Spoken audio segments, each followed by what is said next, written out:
하나님의 말씀, 오늘은 출애굽기 19장 21절에서 25절 말씀 가지고 함께 나눕니다. 먼저 성경 봉독합니다. 주님께서 모세에게 말씀하셨다. 너는 내려가서 백성에게 나 주를 보려고 경계선을 넘어 들어오다가 많은 사람이 죽는 일이 없도록 하라고 단단히 일러두어라. 나 주에게 가까이 오는 제사장도 자신을 성결하게 하여야 한다. 그렇게 하지 않으면 나 주가 그들도 쳐서 죽일 것이다.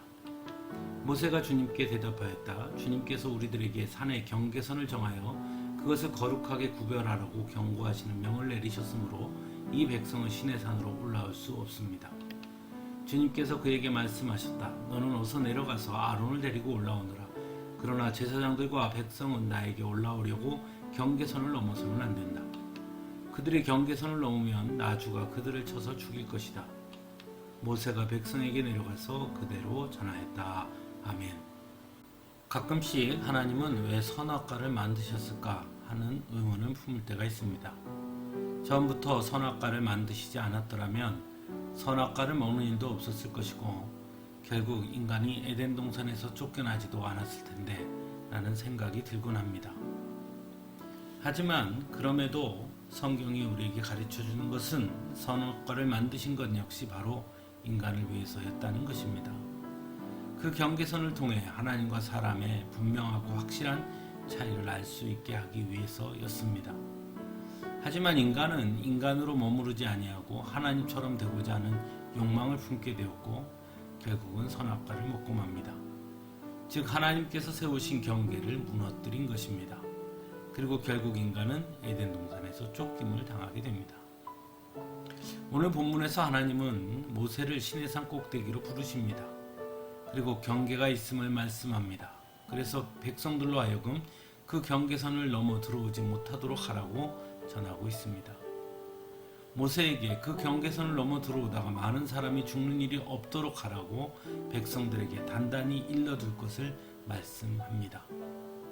또한 주에게 가까이 오는 제사장도 자신을 성결하게 하여야 하고 그렇지 않으면 나주가 그들도 쳐서 죽일 것이라고 하나님은 말씀하십니다.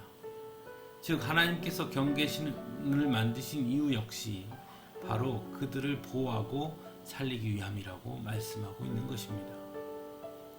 그렇다면 그 경계선은 과연 무엇을 뜻하는 것일까요? 그리고 왜 이스라엘 백성들은 시내산에 오르지 못하도록 하신 것일까요? 왜 그들은 시내산에 오르면 죽게 되는 것일까요? 먼저 경계선은 성결함과 거룩함을 뜻한다 할 수 있습니다. 그리고 그 성결함과 거룩함에는 기준이 있어야 하는 것이죠. 그러나 아직 십계명이 주어지기 전이기에 그 기준점이 없었다 할 수 있습니다.